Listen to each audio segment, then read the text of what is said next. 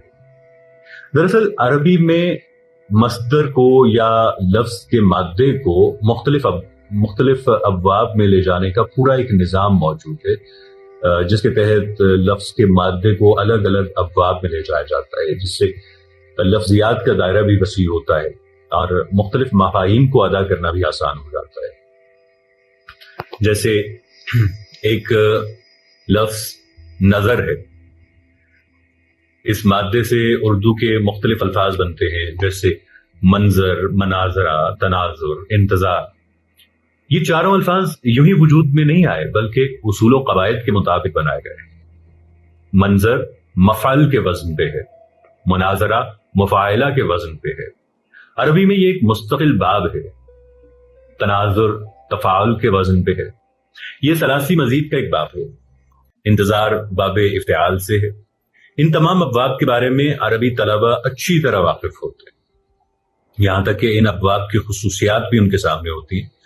چنانچہ عربی لفظ کوئی بھی شکل اختیار کر لے، وہ ان کی گرفت میں آ جاتا ہے، اور اس کے معنی یا تلفظ کو سمجھنے میں انہیں کسی قسم کی پریشانی کا سامنا نہیں کرنا پڑتا۔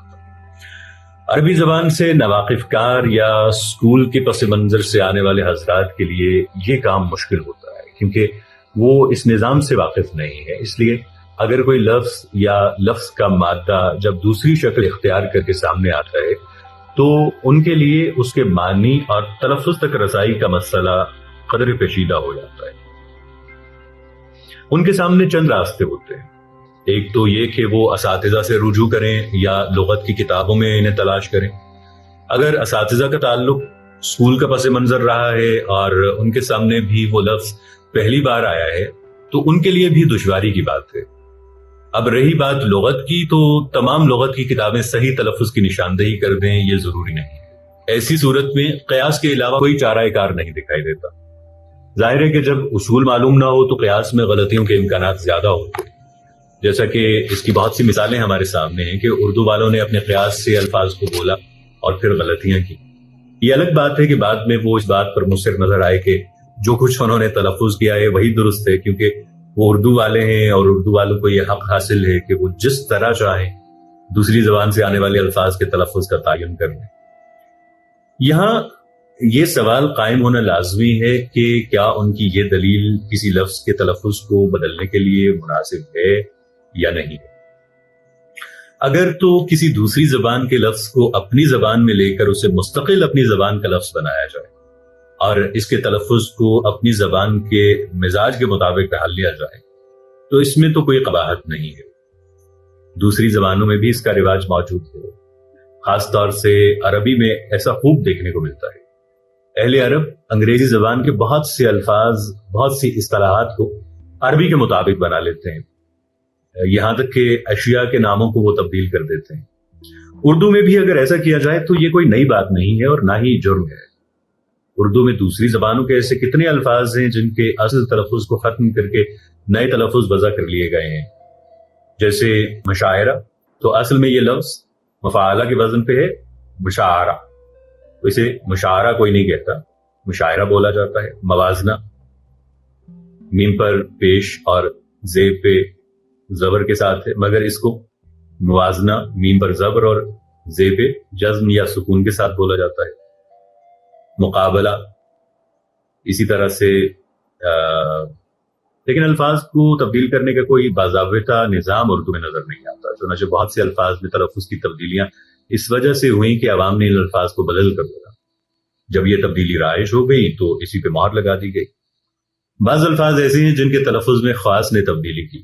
خاص سے مراد ربا، علماء اور زبان و ادب سے گہرا تعلق رکھنے والے افراد ہیں، مگر الفاظ کے تلفظ میں ان کی جانب سے ہونے والی بہت سی تبدیلیاں ان کے اپنے قیاس کے مطابق ہوئیں، کسی اصول و ضابطے کے تحت نہیں ہوئی۔ اسی لیے ایک ہی لفظ کو مختلف انداز سے بولنے کے واقعات ہمارے یہاں خوب ملتے ہیں۔ مثال کے طور پر لفظ مطالعہ کو لے لیتے ہیں۔ کوئی شخص اس کو مطالعہ پڑھتا ہے اور بولتا ہے، کوئی اسے مطالعہ پڑھتا ہے، کوئی اسے مطالعہ، آئین کو حذف کر کے پڑھتا ہے۔